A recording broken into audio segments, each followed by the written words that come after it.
We want to thank our sponsor, Dark Kryptonite. Dark Kryptonite stops ransomware, malware, and phishing in their tracks, eliminating cybercrime, fraud, and information warfare. Dark Kryptonite utilizes advanced blockchain algorithms and zero-trust models. Learn more at www.darkkryptonite.com.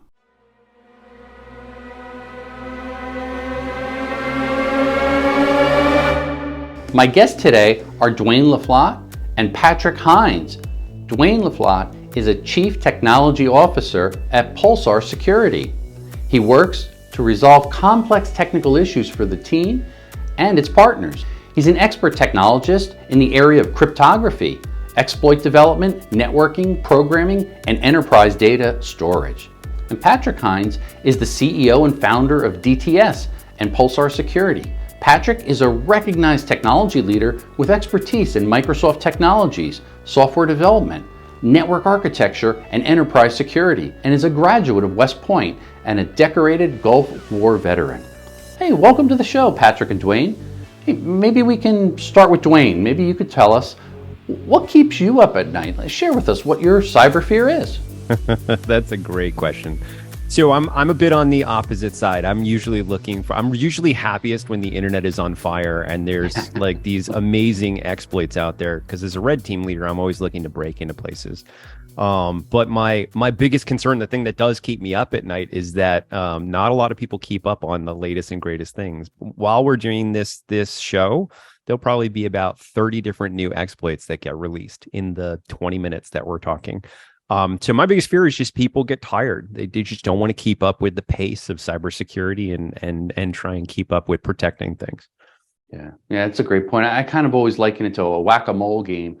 No matter how much the good guys are trying to put out the fires and make things safer, something else pops up and you just can't keep up with it. And maybe that's part of the reason there's some challenges in the cyber industry, not just with recruiting people, but really retaining them. It's a great cyber fear, that's for sure. Hey, let's find out about maybe Patrick's fear. Patrick, what keeps you up at night? What is one of your fears? Mostly that Duane's going to go rogue and come after me. No, not really. Not really. I have insurance against that. No, actually, the biggest concern, we run two podcasts. One is Security This Week that Duane and I host with a friend of ours called Franklin. That's focused on cyber, but the other is called Entangled Things that talks about quantum. And right now there's an emerging threat. It's not a threat yet, but that is that quantum will be able to break pretty much all the asymmetric encryption that we're using on the internet and email and all that stuff. I'm concerned that people aren't taking that seriously enough. They're not getting educated on that, and it's a tough topic. People glaze over very quickly when I start talking quantum, including Duane. And so that is actually probably my biggest concern, is that we're going to come to a point where that's a real problem and we squandered the time we had to prepare for it. Oh, that's great. And we're going to build on that in a minute, because I'm going to bring that topic up again if it's okay. But maybe start out, because you guys are fellow podcasters, and we kind of speak and live in the same world there of cyber and podcasting and stuff, which is kind of a privilege for me. So I'm grateful that you guys are on as a guest. Tell me a little bit about your podcast that you guys do together, and it's called Security This Week, and we'll put up the link there at the bottom. It's an audio podcast, but tell our viewers and listeners a little bit more about it, and so maybe they can sign up for it. Yeah, sure, absolutely. Go ahead, Duane. We started off honestly about almost 2 years ago, talking to a buddy of ours, Carl, and he's a brilliant developer, been doing podcasts for 2 decades. And he said, you know what, I want to learn more about cybersecurity. And he said, the best way for me to learn is for us to get on a call and just chat. Let's just do a podcast. Let's just talk about it. Right. And we've now developed it to where what we do is every week we take the top news stories in cyber, top breaches, top exploits, et cetera. And we try and distill them down into manageable bites. Like, is this hype? LastPass, was it hype? Was it not hype? Is it something you should worry about? Is it not something you should worry about?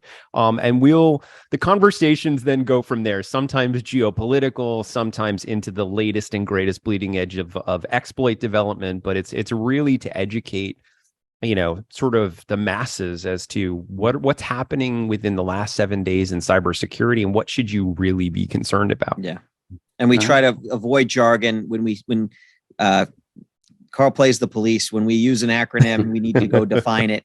And so it acts as basically an understanding for when we talk about software bill of materials, when we don't get away with just saying SBOM. We have to define it and explain it. So it's very much geared towards the people who want to learn more about this stuff. Yep, very accessible. Yeah, I really like that. In fact, I know even when I was writing my books, one of the things when I had somebody working on editing, they bounced back to me and they said, every time in cyber you come up with one of these wacky acronyms that you talk about, assume the audience doesn't know it. Stop, define it, break it down. And that kind of taught me to think a little bit differently if I'm doing an interview, if I'm writing a podcast, whatever it is. So I'm really glad to hear that you guys do that, because that's how audiences get educated. Exactly. By learning the acronyms and having somebody distill it and break it down so it can be kind of a bite-sized chunk that they kind of, okay, I understand what quantum computing is now, and I understand what encryption is and how they work together or don't work together. That's tough. Brilliant. It's tough in cyber, though, because I don't know if it's just cyber, but we have so many acronyms and weird names. Like I could talk about, breaking into a customer environment, and we start off with things like Bloodhound, and then we move into a ping castle, and then from there we're going to use a coercer, and you're like, those are made up names. Like you just made those up, and it's like, no, those are actual tools and things we use. So it's a tough topic to try and break down and make it accessible. It is, and you start merging different worlds. Now, from my background, we come from kind of wireless threat detection tools, where wireless tools cross cyber, and it's kind of an interesting mix. So a lot of our customers are DoD customers, so there's different tools out there, like you said, Bloodhound or a Wireshark or a Stingray. Then our company's products, we have interesting names on them also. So when somebody says a Yorkie Pro or a Blue Sleuth, and now you're talking to another acronym for the stuff they're familiar with, equipment, and then acronyms about cyber and wireless, they're like, what is going on here? Limsy catchers, and you're like, exactly. Yeah. You're like, what? It's brutal. It's brutal. Makes it fun, though, I think, because I think, and fundamentally, and I'd love your opinion on this, I always think about cyber, part of my job, I'm trying to run a company. We're designers, we're manufacturing products to keep people safer and companies safer in the world of cyber and wireless. But a big part of my job is also education. And I feel the more I can educate people, maybe it doesn't directly come back in revenue for our company, but it makes us all a little bit safer. And be it a podcast, an interview, a book, a speaking event, how do you guys kind of feel about that from the world of education at your end? It's difficult. When we get somebody who comes to us, they say, oh, I want to get into security, cyber. And that's like saying, I want to get into medicine. There's a lot of things you can do. We got to figure out, do they want to be on the kinetic side? Are they more on the audit side? Do they want to work on a blue team, or are they more a red team? It really, there's a lot of ground there. But what it has in common is you have to become a mile wide and a foot deep, because you have to understand technologies that you're not necessarily an expert in. You still need to understand databases, even though you're not going to be a database administrator. And so we normally tell people that they need to go out and get, a wide array of understanding of these terms. The buzzwords that we just talked about, they have to know what they mean. They don't necessarily have to be a master of them, but they have to basically take the 100 level of all the main things. They need to know email at 100 level, and databases at 100 level, and scripting at 100 level. Because then they can understand what they're seeing and what they're finding. So we work with a lot of interns. We work with a lot of educational institutions. We're going to West Point in a couple of weeks to talk to the cadets for the third time this year. And so we're trying very hard to find those like-minded pools and help them work up the ladder and understand what they want to do, because that's a big part of it. It can be daunting if you just throw them in and say, okay, you're all going to be hackers or reversers, because those are special skills not everybody's attuned to. Yeah, that's a brilliant point. How about trade shows and events? I always kind of mention to people, if they're looking to get into cyber, to find their niche. And I go each year to RSA, and I go to Black Hat, and I go to DEF CON. Is there any particular shows or events that you guys recommend for somebody that's interested in cyber? Yeah, so honestly, Black Hat it's an interesting conference, and I've gone many times. But what I find is it's become very commercial. So if you want to get to like, oh, I want to see what RSA is doing. Let's go talk to them, right? Or I want to see what Black Hills is doing. Let's go talk to them. But really, kind of a lot of these local conferences, like the ShmooCons, the B-sides, where they're just community focused, you're going to get a lot of really great content. But what the other interesting thing there is, you're also going to get a lot of really great networking. So you're going to meet local cybersecurity specialists and hobbyists who are interested in these things, and that's going to foster you wanting to learn more and engage and have more people in that circle. So that would be my recommendation. User groups, things that you don't. Again, you don't have to become a master programmer, but you got to kind of understand what the programmers are doing. You got to understand what the technology is capable of. So even if you're not looking to be a programmer, go to a code camp, go to a meetup. There's meetups all over the place for developers, whether it's Power Builder, JavaScript, C#, whatever. Because you have to sample that stuff. You have to become pretty well versed in that area. In all areas. It's great. Yeah, I agree 100%. I'm kind of glad you mentioned that too, because I do recommend people start out maybe a little bit local area, because we take for granted. There are, at least in my area here in the central New Jersey, New York area, there's a lot of cybersecurity conferences, local ones, and they're small. It doesn't have to be 50,000 people there, because you can get lost with the marketers and all the things going on in a show. But if you could sit down and have a conversation, as you mentioned, network with somebody and learn that, hey, Python is not a snake only, it's also right. You start to dissect some of these acronyms and things. It gets exciting then. So I encourage people, do a couple searches on Google, and you'll be amazed how many local cybersecurity conferences there are. And I do the same thing. I speak at some of those, like IC Squared, they have a New Jersey chapter. I'm going to be speaking at that. I never knew about it before then. There's InfraGard. There's even colleges now that are putting on some cybersecurity shows and events where you can network with students and professors. And some of that is also tied in with, I guess, recruiting. So it gives you an opportunity maybe to speak with different ones. So there's some great suggestions.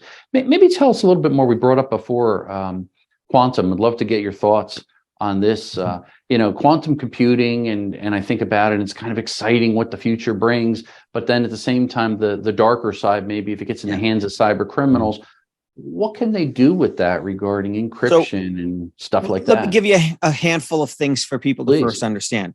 First is, quantum computers will not replace classical computers. You will not have a quantum phone. You will not have a quantum laptop. You will not play Tetris on a quantum computer.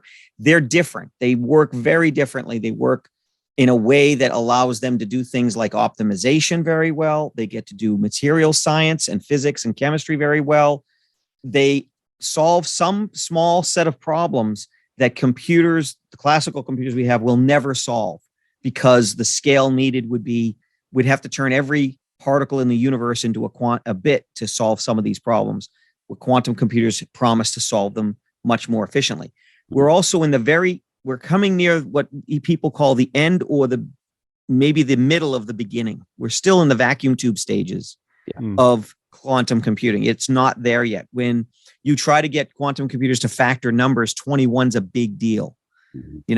So, but the problem is that the promise of what they're going to be able to do and how soon that will be, those are the big questions right now. There's an algorithm by a professor from MIT named Peter Shor called Shor's algorithm. And in it, he showed that a sufficiently large quantum computer could break pretty much all of the encryption we're using in a very short period of time. So right now, if you use a classical computer against RSA 2048, I think it's millions, billions, or trillions of years. It doesn't matter. It's by then to crack it. It's a long, long time. But if Shor's algorithm could have a computer with, a million qubits is probably way more than you would need if they were all stable. It could break it in 5 minutes to an hour, or it could give it. Basically, what it does is it gives the classical computer enough of a hint that it can break it in an hour.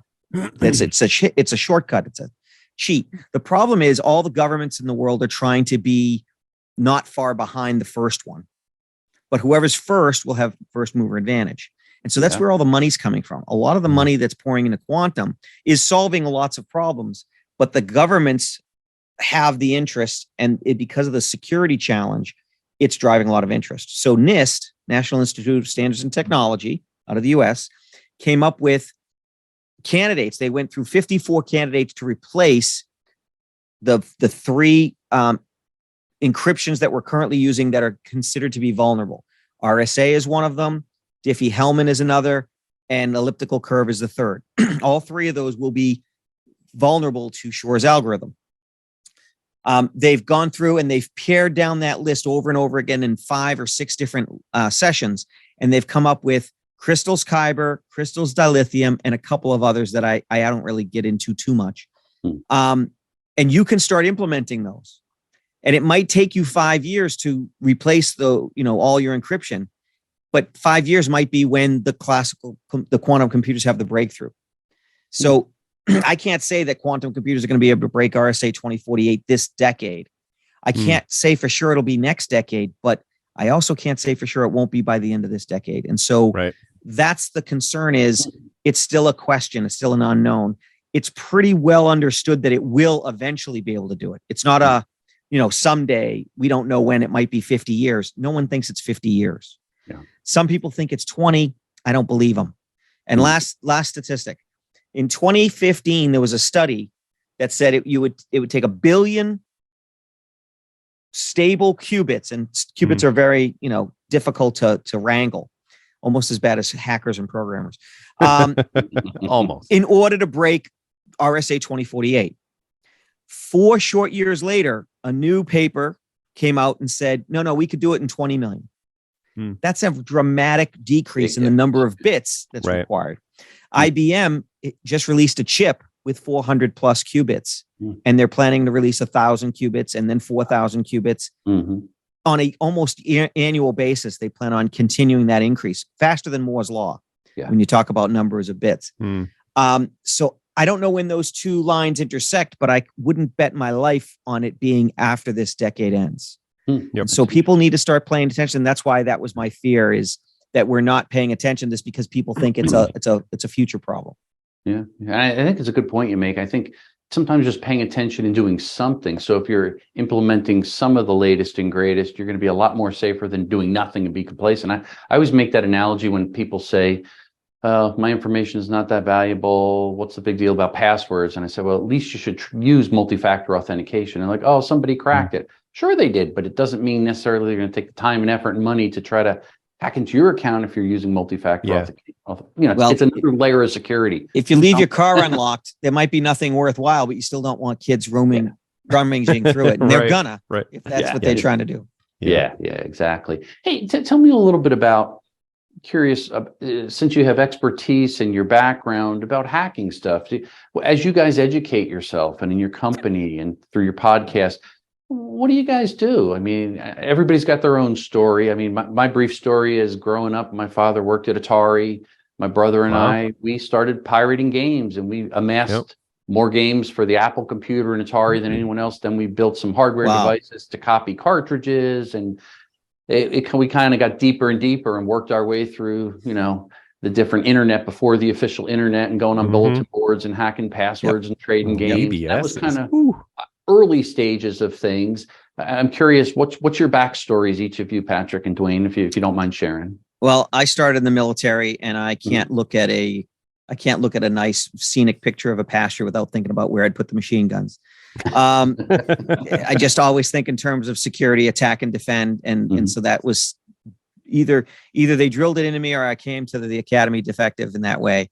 And I did get into computers in an early age. I started programming in high school on Pascal, and took classes at West Point and got a computer early. And but very interested in that. And then I met this malcontent who took me further down the rabbit hole. Go ahead, Duane. Yeah. So for me, I started in the same time you kind of did, Scott, where it was BBSs and trying to break in, and IRC channels, and Archie and Veronica and Wayus, and so you're playing with modems and connecting to systems and ward dialing and that sort of thing. And for me, my sort of dark history is I actually did in the early 90s break into my high school network and got caught.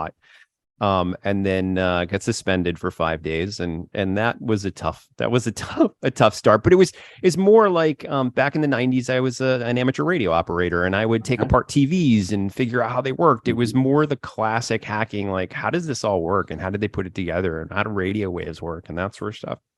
But that curiosity, it pairs very well with cybersecurity, because you want to tear it apart, see how it ticks, and then be like, oh, well, that I could break, and that I could break, and that I could break. And then after college, I actually met Patrick in 2000, early in 2000, I think April of 2000. He was a teacher in a class that I was taking, a professional class by Microsoft, and we hit it off, and then from there we've been working together ever since. So I bring him down the dark code places, and then we'll go to new buildings, and he's like, "All right, here's the place that I would defend, or here's how you'd attack this building." So it's it's been a good partnership. Great stuff. Yeah, I love it. Great background. And maybe to pivot a little bit, let's talk a little bit about a data breach. What are some things companies can do after they realize, oh no, we've been infected with malware, we had our network breached, and maybe even some tips to prevent that, so that companies can be proactive. And any thoughts out of your end, guys? Yeah, absolutely. I'd say that the first thing I always counsel our customers, and really anybody who will listen to me, is don't panic. That's the first thing. Like if you hear that there's a potential data breach, you see some weird things in logs or whatever, the first thing I typically hear is customers like, "Oh my God, listen, I unplugged this server," right? Or like, we went and we started formatting drives. And it's like, okay, well, don't panic. A, you should already have a plan. But B, the second thing I counsel them is, if the first time you're thinking about an incident response plan is during an incident, you're already behind the 8 ball. You should have thought of this plan months and months prior. Before you have things to protect, figure out how you're going to notify and respond to when people try and steal those things. Like, do you need legal counsel to say, what is it we can say to our customers? What is it we can say to our vendors? What is it we have to report to the board? What do you have to report to the state, depending on what data has been leaked? So that's my advice is, if you're starting during a breach, you're already too late, and don't panic. Move slowly and methodically. Yeah, that's great. Any other thoughts there? No, I think he summed it up quite well. Yeah. I think it is. I do kind of concur. I kind of reflect back how many calls I've gotten from business owners saying, "Scott, sorry to call you in the middle of the night. I think we just got hit by ransomware, but I yanked the internet cable off and unplugged the computer, and I think we're okay now." And I'm like, So sometimes the way, like you said, don't panic. Maybe that's some of the best. Sometimes the most practical advice is the best thing. Don't panic. Don't go doing things if you're not confident, not sure what you should do, because that could be more catastrophic than trying to clean up the mess. That's for sure. Yeah. Yep. How about for our viewers and listeners, if they're hearing some of this stuff and they're saying, "Hey, cybersecurity sounds exciting. Some of the great stuff that you guys are involved in your company. Maybe I want to, look at that field a little bit more and get into it." Do you have any advice? Because we talked about, obviously, college not necessarily always the best place to go put a long time in there and get deep in debt to get a degree in cyber. Not that it's bad, or a master's or this or that. There's other means and other ways to do it as well. Any advice maybe for the wannabe cybersecurity professional out there?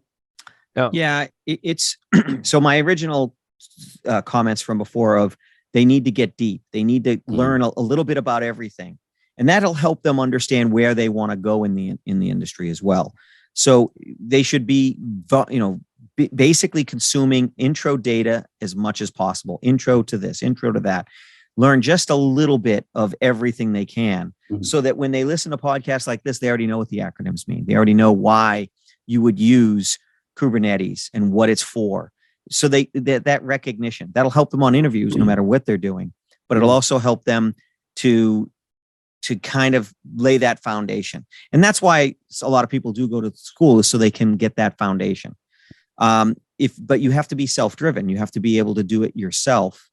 If you want to find an internship, that's difficult, because people want, it's that dilemma. You have to have experience to get an internship, but you need an internship to get experience. Yeah. So you need to just keep plugging, try to help the people around you. If you have a family member that has a small business, help them understand how to use a password manager, help them get a patch management going, help them. There's lots of things that you can do that are free, and listen to these podcasts, our podcast, your podcast. This is an era that I wish I grew up in. None of this information was available as easily. And so they can self-educate, because the interview is going to be what not what piece of paper you have typically. Yeah. Yeah. Well said. Yeah. And I'd say if I can just tail on to that, Please. you know, some of the best engineers we've mentored were mechanic. One of them was a mechanic before this, didn't have a college degree, was a mechanic, but loved tearing things apart and understanding what the problem was and breaking things down. And it translated well over into cybersecurity and had that drive to want to know it all, to want to know, to be reading at night, you know, different security things. And he'd text me at like 1 a.m, be like, oh my God, I just found this really cool thing, right? You know, one of our other success stories is, you know, a kid who was in high school. College wasn't his path, wasn't the path he was going to go, but loved the cybersecurity side of the house. You know, drove really hard, became a really, really good engineer for us, and went into cybersecurity, offensive security, and got certifications and is doing fantastic. So, you know, I'd say from that standpoint, you know, coming back to what we were talking about before, find local conferences that are free. Right. So that don't cost money. They're usually on the weekends. They most of the time won't interrupt with school if you're doing high school or whatever, and just go see what's there. Learn some of the acronyms, learn the people, and network. And but through networking, I mean, we've picked up, we have a very active internship program where we will pick up kids from high school and college. And literally the plan for us is to just educate them. And by the time they graduate from college, they have offensive security, cybersecurity experience, and in some cases, certifications on, you know, offensive security. So I'd definitely say that's a great path. Get to know the community because they'll help you. There's just not enough people in the space. Yeah. Yeah. I think brilliant points you both make there. And I definitely concur. And I often say to people that if cyber kind of becomes your passion and you love tinkering in it and reading about it and the headlines and the breaches, whatever, you could then find your little niche and that becomes your career. And it's kind of exciting to have a career, something that you enjoy doing. You go home and you're still talking about it and reading about it. And I like the points you mentioned, you know, help family members, help them explain why a password needs to be long and strong and why you don't reuse it and all the very common things that we probably all talk about, but get excited about it. I think that's great. Well, maybe for our audience, can you guys help us understand what's the best way to reach out to you guys? Obviously, listen to your podcasts. That would be great, and sign up and this and that, because you're going to get some great education from both Duane and Patrick there. But what other ways? Maybe learn about your company. Could you share some shout outs so people could reach out to you? Yeah, so the podcasts are a great way, especially based on the content. So securitythisweek.com, entangledthings.com if you're not faint of heart. And the company website is pulsarsecurity.com. There's contact information there. I'm on LinkedIn, as is Duane. And so we're probably both open books. And I'm on Twitter as long as Twitter's still running, I suppose. So there's that. Yeah, I know, exactly. Great. And I encourage the viewers, please take a listen to those podcasts. I just started listening to the first one mentioned there, Security This Week, and really enjoying it. A couple episodes. So again, thank you both, Patrick, Duane, for your insight and all that you're doing in the industry of cybersecurity, keeping us all safe. I really appreciate you joining me as guests, and keep up the great work. Thanks, Scott. Awesome. Yeah, thank you so much, Scott.